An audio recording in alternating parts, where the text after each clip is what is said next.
1, 2, 1, 2, 3, 4.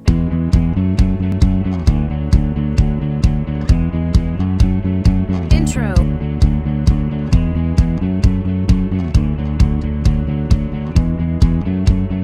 Verse.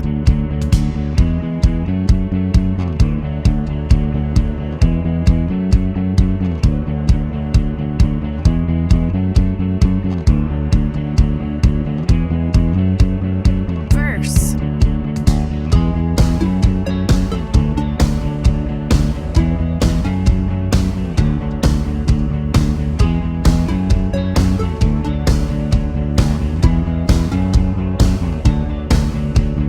Chorus. All in.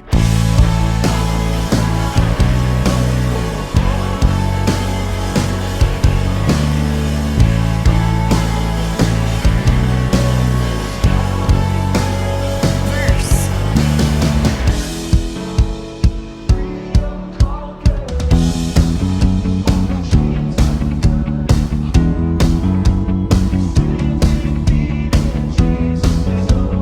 Verse.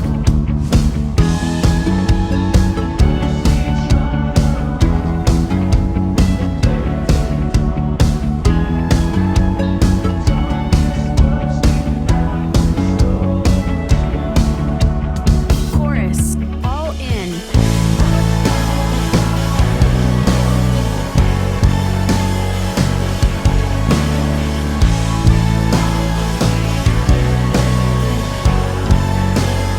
Repeat chorus.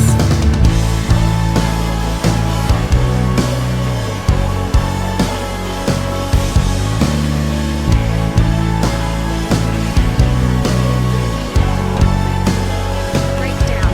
3, 4.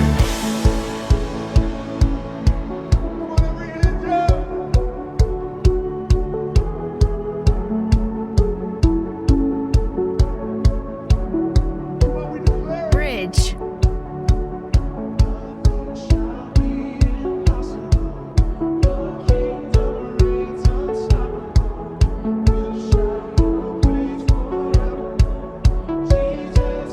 Bridge. Build.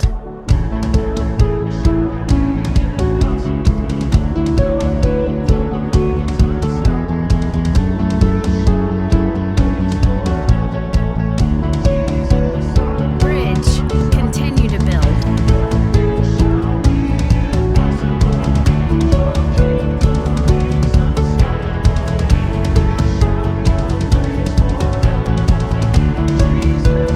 Bridge. Continue to build.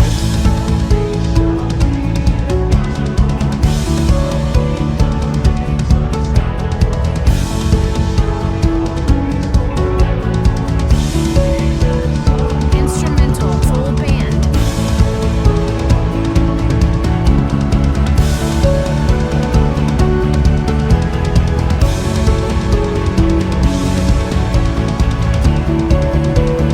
Chorus.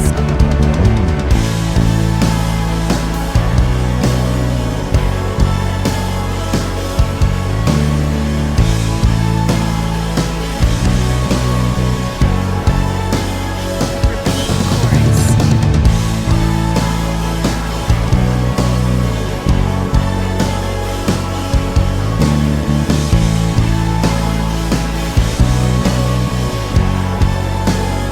Outro.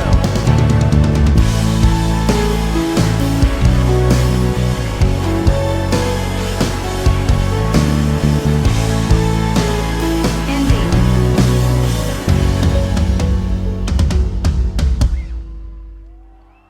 Alright guys, welcome to another bass tutorial. We are looking at Unstoppable God. This is, I believe, is it Elevation Worship?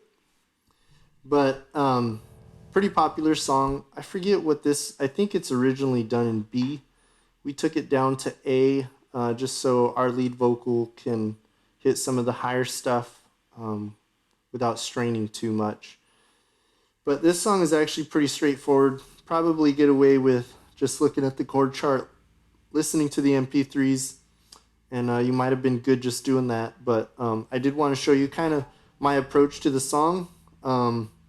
a lot of, in this style of music, you see a lot of bass players playing with a pick, and there's nothing wrong with that. I've never been the kind of guy to really like to do that. I think it takes away a lot of the tone from the bass, but it's definitely fitting for this style of music. It's more on the rock side. But because I don't play with a pick, I just want to show you some of the, just kind of how I'm driving through it with my right hand and kind of my finger placement on the right hand to get different tones. So the intro and the verses to the song are E, F sharp, D, and I'm playing them all on the A string because this part is more quiet. It's more building to a bigger chorus. So I don't want to be playing F sharp and E down here because that'll take away from the effect once we get to the chorus, some of the bigger notes we're doing there. So I want to keep it E on the 7th fret of the A string, F sharp is 9th fret of the A string, and D is 5th fret of the A string. So I basically play in 3 different areas with my right hand. So I'll play right up on the neck, right? That gives us more of like a round, really boomy, bassy tone. Right here, right over this pickup here, I get a little bit more punchy tone.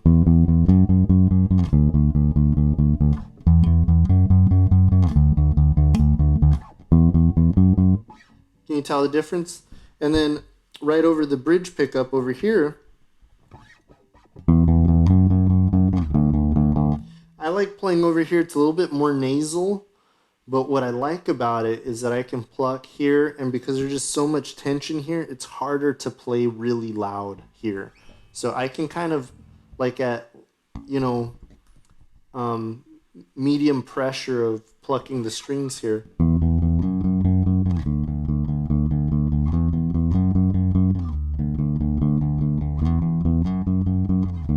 And then do the same thing here.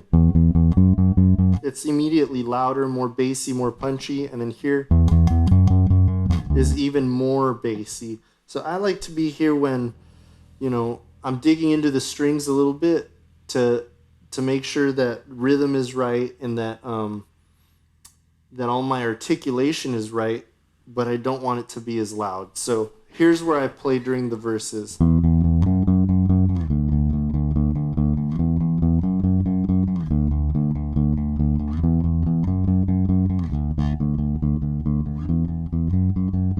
Then I go to the middle for the chorus.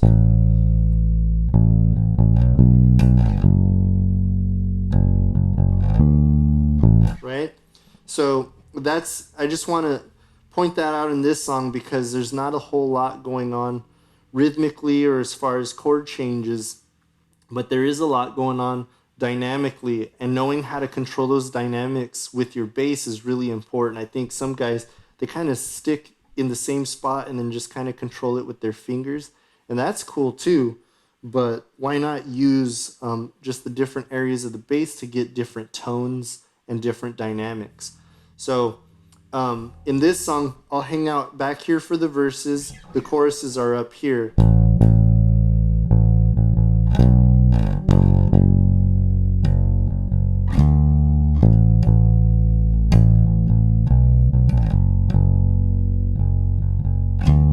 Right? So just watch the rhythm on that chorus. The D comes in just like at the last second, and really what I listen for is the snare hit. The drummer goes into this like breakdown. It's not fast like the verses are. It's more boom, right? And the last D is God, let your glory fall.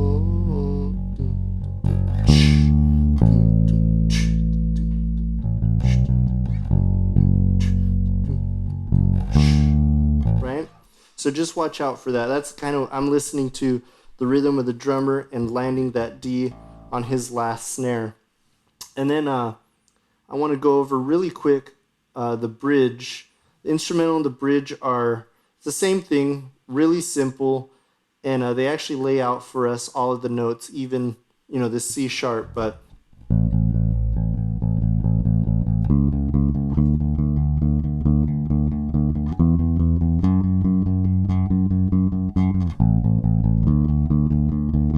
and again, dynamics, when I start and I want to be a little bit quieter, I'm playing back here near my bridge.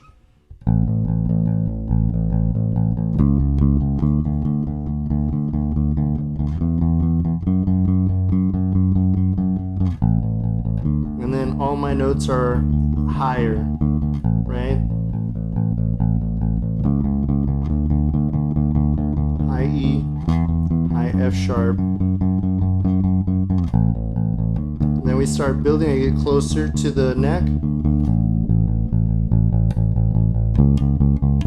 Then I use low E, low F sharp.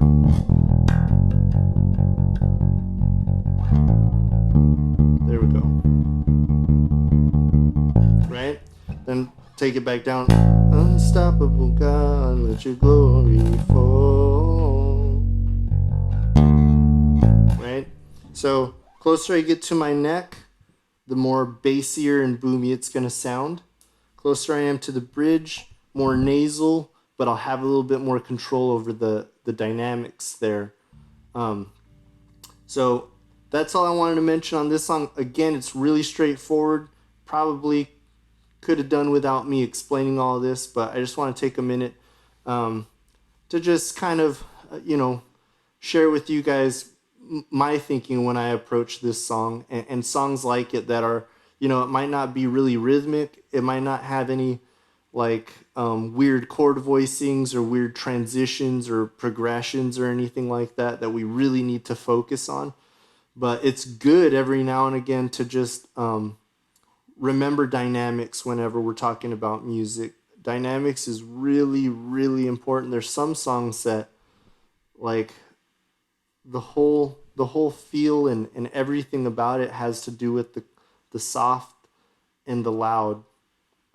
So knowing how to be sensitive to those things is really going to help you in leading your congregation into worship and taking them to the place that we want to get them in the presence of God. So I just wanted to point that out. I won't talk anymore. We'll see you guys at the next bass tutorial, and thanks for watching. Bye.